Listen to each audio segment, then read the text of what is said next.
Peterson, Chairman of the Jamestown Bar Association Memorial Committee, and I call this special meeting to celebrate the life of William Bill Wright.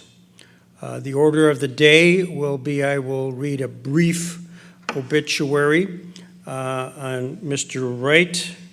I received a letter which I will share. Then we're going to also share a brief interview I did with Bill in January of 2000. Then we'll have an opportunity for those in the audience to share any memories that they may have.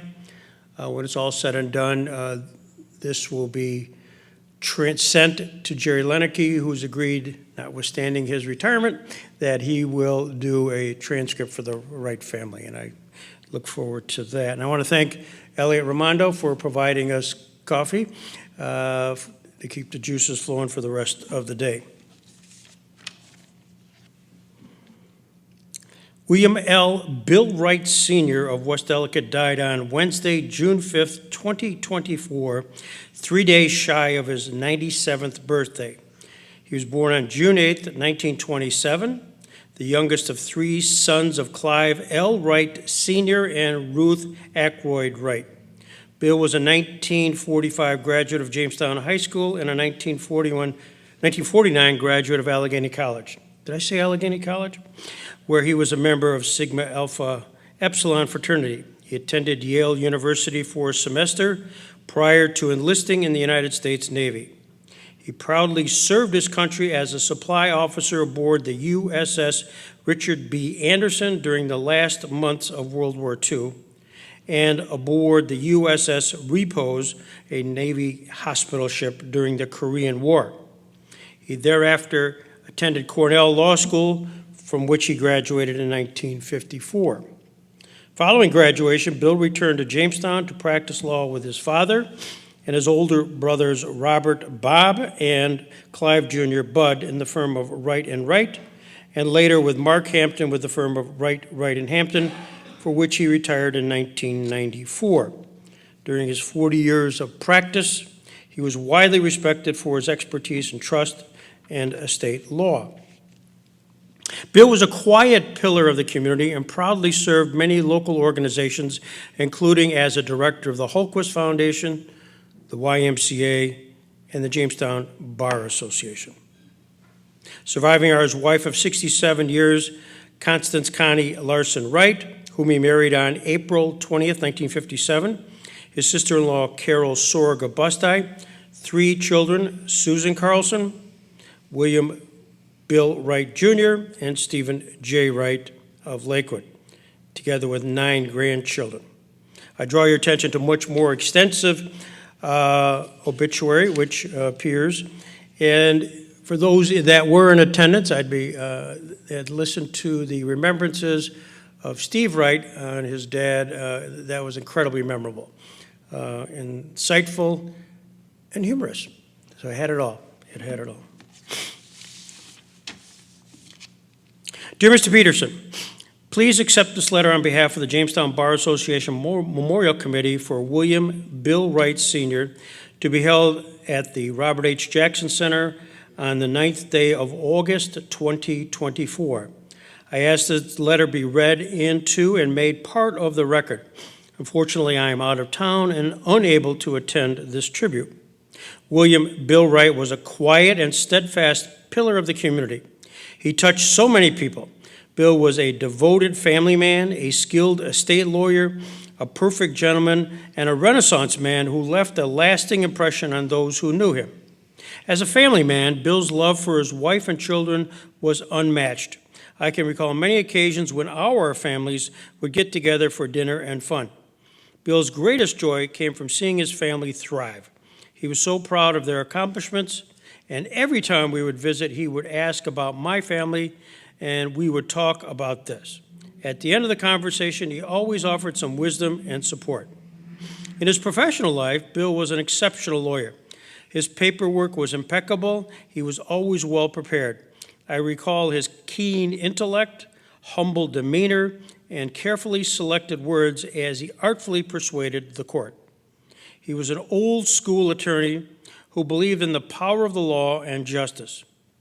I respected him for his intellect and passion, but more for the fairness and decency he brought to every case. Bill Wright was a Renaissance man in every sense. Simply put, he was curious.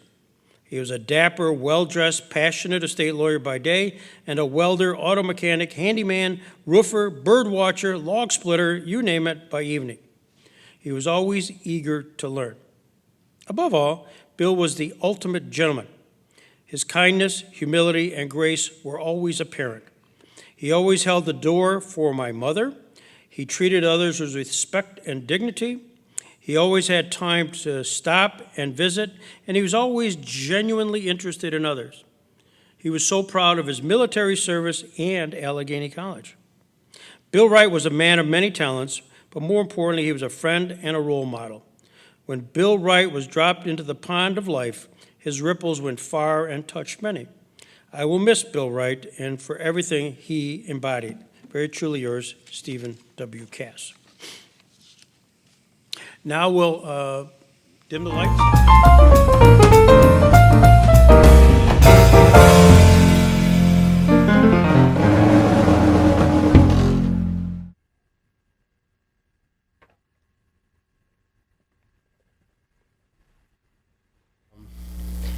Were you destined to become a lawyer? Was there any question you were not going to be a lawyer? Mm-hmm. When I first went away, I graduated from high school. My dad, the war was on, and my dad said, you really ought to get yourself into college before the draft gets you. And he said, there's something about when you go into the service, if you are a college man, it's going to make a big difference in your career. Mm-hmm. And so I put on the sleeve, and I graduated from high school in January of 1945. Mm-hmm. And I went to Yale. And at that time, out of, 12 colleges that they had up there were 3 of them open, primarily 4Fs. And of course, most of it, was V12 and it was service. Right? So I started up there, and what did I take? Pre-engineering. I was going to be an engineer. I always liked to build things, Yeah. And when I was a kid, I built a little racing car with a motor in it. In those days, up in Broadview where we were, there were no cars or anything, and I used to, as a kid, sail around in that little car all the time, and so I was not always destined to be a lawyer. Yeah. When I went in the Navy in the Korean War, I was halfway through law school at that time, and of course, then I tried cases and did all of that kind of stuff on our ship. I was a legal officer. And to be honest with you, I didn't really particularly like that. Yeah.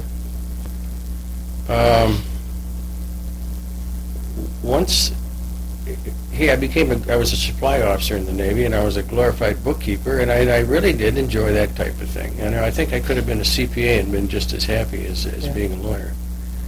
But that's why I got into estates, because I liked that type of thing. Other people, they'd say, oh, geez, the accountings in our office, they go over in the corner, and it's the last thing we work on. And I loved to do accountings. I just thought that was neat. I liked that kind of working with numbers, But, no, I certainly wasn't always destined to be a lawyer. How'd your dad get involved in that? How'd my dad get involved in it? I don't know. I remember my grandmother saying from the time he could talk, he said he wanted to be a lawyer. Mm-hmm. But my dad grew up as a poor kid, really poor kid. He lived on Valley Street, which is behind the old bakery down on the corner of 8th and Main. Okay, right. And then they moved, he was born in Bradford, and then they moved from there over to 807 Cherry Street. Went to the University of Pittsburgh because they had a work program down there. They got no help from home. Went down to Pittsburgh and became a night bellhop in the Fort Pitt Hotel. Yeah. So he worked nights and went to school in the daytime. when he came back, he started with Mr. Thrasher, and then what was the genealogy of Wright and Hampton? He was with Thrasher for quite a while, and then he opened up by himself. And in the Fenton building, and I don't know what floor in the Fenton building, in 1921. And K.T. Johnson came with him. When K.T. graduated from Michigan Law School, he was with him. And then Bill Fletcher was with him, a guy named Bill Fletcher, who became president of Empire State Mutual Life Insurance Company. And then eventually Art Laudenschlager came with him, did his property work for him. And I think that's the only other people that I know of that I can remember that were with him. And Bob came back. Then Bob came back in 1947. And Bud came back in 52, and I came back in 54. Terrific. Did you ever meet Jackson? Yeah, well, yes. Yes, I did. But most of it, you see, I say I knew Bob Jackson. Well, that's nonsense. I was a kid then, Sure. you know. Bob Jackson, of course, lived down on the corner of Hanford and 394 down there, the Lakewood Road. And we moved from Meadow Lane, where across from the Fairmount School there, we moved up in Broadview, where Bill lives now, on Warwick Road, in 1932, when I was 4 years old. And as I grew up, we all played at Goodell's, where Charlie Goodell lived. John and Charlie and Bill and George and all the Goodell boys down there. And the Goodell's, that was where all the kids gathered. I remember as a kid going down to Jackson's, and they had two garages in back. Once where they kept their car, and then there was another, like a storage garage down there, and that's where Bill Jackson kept his Model A truck. And I'd go down there as a kid and look at that truck, and it was a gorgeous truck, I'll tell you. Mr. Jackson would come and visit the Niebanks, and he would come to our house. And Bob and Irene Jackson, Mrs. Jackson's name was Irene, they were friends of my parents. Yeah. But I never knew them personally. I remember I mentioned to you once before that Jackson rode up one time on a bicycle, the Niebanks, and they had the kids' bicycles, and they rode up and sat on the front porch and talked to my parents. You were at the funeral? Yep, I was at the funeral. I drove in the funeral. Tell me about that. Well, I graduated from law school in June of 54. And I was waiting to hear from the bar exam. I took the bar exam, I remember, on June the 30th and July the 1st of 54, and I was waiting to hear on the bar exam. And he died in the summer of 54, as I recall, or maybe September or something like that. October, yeah. October 54. And I was waiting to hear, as I say, from the bar exam, and when he died, they picked a group of young lawyers to drive in the funeral, and I was one of them. I think Sherry probably drove. I know my brother Bud drove one of the cars, and I had as my guests in the car Tom Clark and Minton, and I think Burton. I think there was a Judge Burton. Those are the three that I had: Tom Clark, Minton, and Burton. Real nice guys. Tom Clark was, I think he was a former Attorney General, if I'm not mistaken. And he was the friendliest of all of them, you know.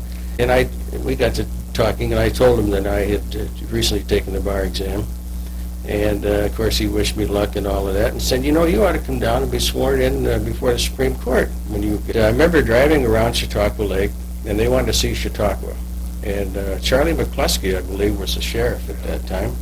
And he led the whole procession in the sheriff's car, and we had all of the justices in a big long line, and all drove all through Chautauqua and around the lake and so forth. And then, of course, the burial was down in Bruceburg. That was quite an experience. And I remember they all went to Moonbrook for lunch. And I think I mentioned to you that K.T. Johnson, I don't know if he was the president of Moonbrook at the time, but he got them all to autograph their pictures and so forth. And that was up at Moonbrook on the wall up there for many years after. And I think it's the same one that appears on the wall down in the office now, down in the Bank of Jamestown building. You must have been a hot ticket. Not everybody had a chance to drive the Jets. Got that right.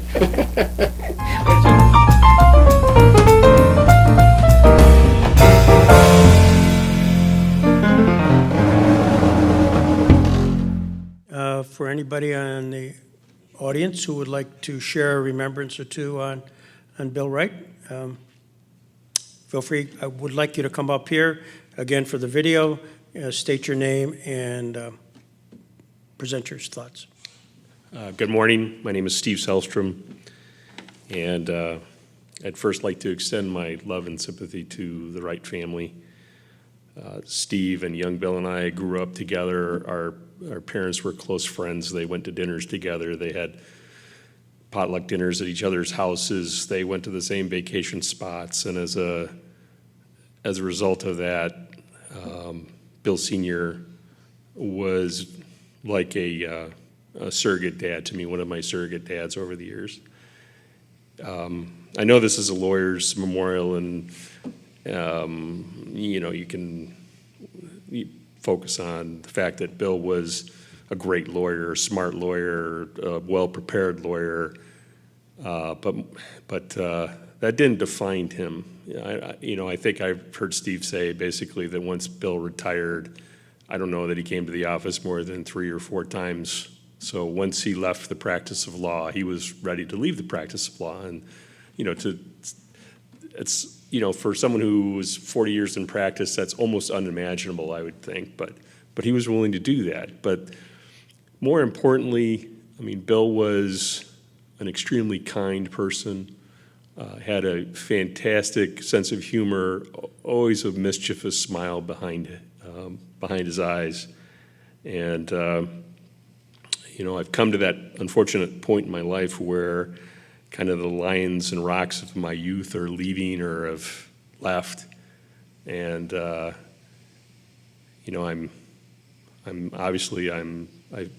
detached from those type of rocks that I had now that another one has left, but I want to express my gratitude for having, such a wonderful person in my life to look up to over the years. Thank you.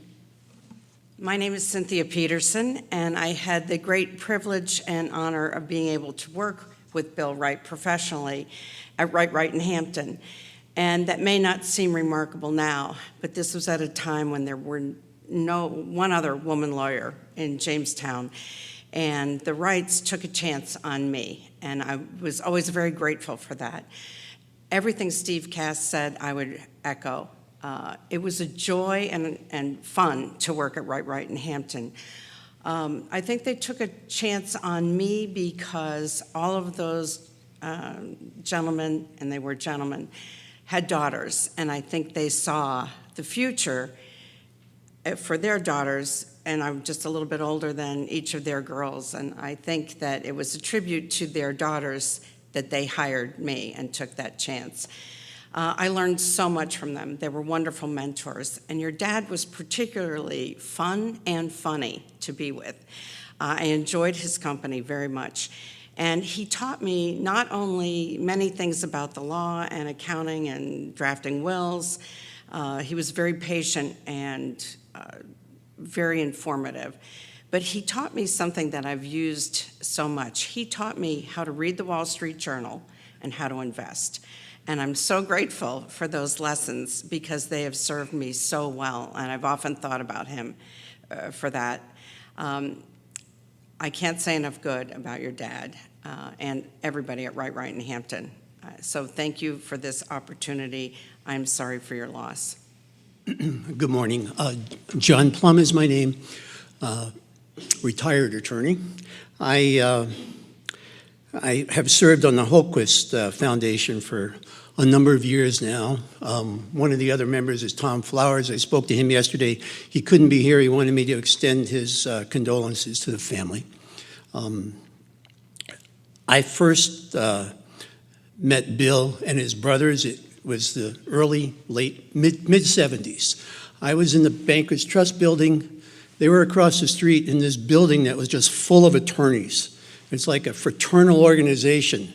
There was Howard Crosley, there was Tubby Scarpino, Al McKee, Walt Miller, Sam Price Sr., Charlie Price Sr. I think Bill Blood had an office over there. And then, of course, there were some younger guys that started to float in, like Rick Sotier, who was always in and out. Some real young kid named Neil Robinson showed up at some point. And on one floor was the Wright brothers. And I could always check my morning clock at about 8:30 to look out the window, and three of them would be coming in all together. And my vague recollection is they were all dressed in trench coats, had a fedora hat on, and it looked like classic 1940s almost. But because Bill did different type of work than I did, he was estate and trust, and I was not, I really didn't have a lot of contact with him from the legal perspective for a while until I joined the Hultquist Foundation. And that was around 2006. And so I got to know him at that point. He was getting up there a little bit in age, but he was sharp. When we'd have our various meetings, he was on top of things at all times. Always had a good sense of humor. What really jumped out to me was his love of the Jamestown area and the people in Jamestown and his knowledge of the history. That's the first time I've seen that clip, but the one about the funeral service for Robert Jackson that's really moving, and the fact that Bill was a part of it kind of confirms my feelings about him and the history of the area. We would meet as Hultquist members periodically at one another's homes and have dinners every once in a while up at Chautauqua and go to economic seminars. And he was always gracious. He was always kind. In the practice, professional, civil, as Steve Cass said, I can't say anything more than Steve did. But just before I came, Marie said, be sure to mention he was always a gentleman. And I think that also is another indication of the type of person he was.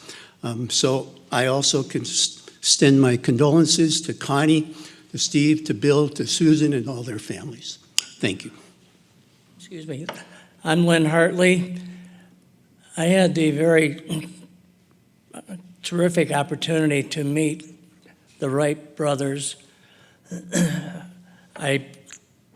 Most of my dealings were with Bud Bulldog Wright, when many years that he was an assistant DA. But I met Bill on many occasions. I was fortunate enough working with Bill Cass to have been appointed the deputy estate tax attorney, which I had the great pleasure of doing so that Bill Cass could go on one of his well-known trips to many places such as Africa and others. But in doing that, I met Bill on many occasions to inventory the safe deposit boxes that had to be done anytime someone passed with a safe deposit box in their name. And I certainly, John's expression of devotion to for Bill as a gentleman, and he certainly was, and he treated me. I was probably the youngest of the member of the bar at that time, and he never treated me like I was. I was just as much a member of the bar as every other attorney, and I'll never forget him for that, and appreciate all that he did for me in a just professional way. Thank you. Neil Robinson. When I was growing up in the 1950s and 1960s in Lakewood, you heard your parents and their friends, when they talked about lawyers, the names they always mentioned were the Wrights, the Prices, Sherry Cadwell. These were the names associated with lawyers at that time, when this area was still growing and vibrant. In high school, we also heard the name John Goodell a lot because he'd helped out all my friends with their traffic tickets. But I think my first meeting with the Wrights was, other than Bob Wright handed me my high school diploma, the next time I stood next to him, he was wiping the floor with me in Supreme Court, but that's another story. But the first time I actually met him was when I was pumping gas at Hollenbeck's gas station in the late 60s and early 70s. Mr. Hollenbeck lived in the Wrights neighborhood, so the Wrights always bought their gas there. And the Wrights would pull up, I'm not sure, but it may have been Bill, in this beautiful Ford Country Squire station wagon. Was that yours? He'd pull up on Sunday mornings with the skis on top of the car, kids jumping up and down in the back seat, and he'd always fill it up. And he told me one time that he and his firm were the attorneys for Peak and Peak, and that's where they were going. So I thought to myself, I made the assumption that maybe I'd be better off being an attorney in Jamestown than pumping gas. Once again, that's an assumption which is still open to question. As far as I did not practice in the same areas that Bill did, and so I had very little to do with him other than, professionally, other than I was in the Fenton building when he was there, and whenever I'd run into him in the elevator or the lobby, or I'd go upstairs to borrow a book from the Wrights library, he was always extremely courteous and very pleasant and treated me as a fellow attorney. I always enjoyed seeing him.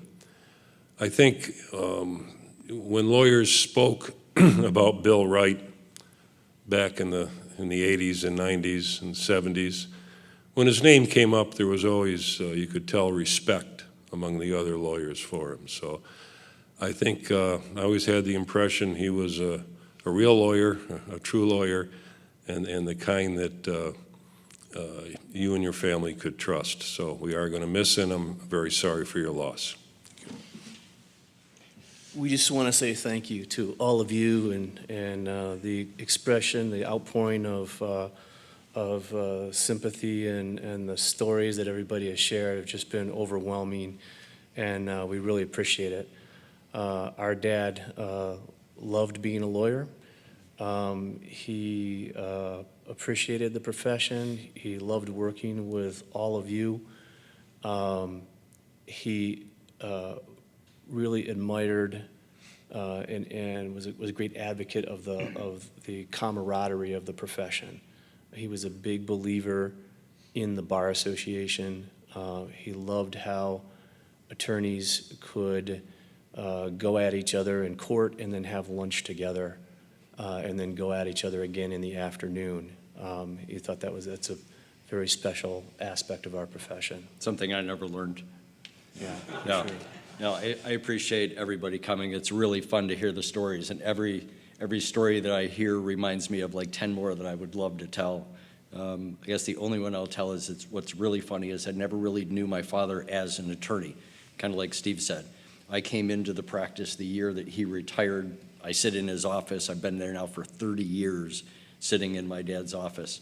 But, I have to say that even though it was the biggest part of his life at the time, arguably, he didn't bring it home. When he was home, he was dad. I mean, when Steve and I, back in the day, we heard the story of them all getting into one car and driving downtown together.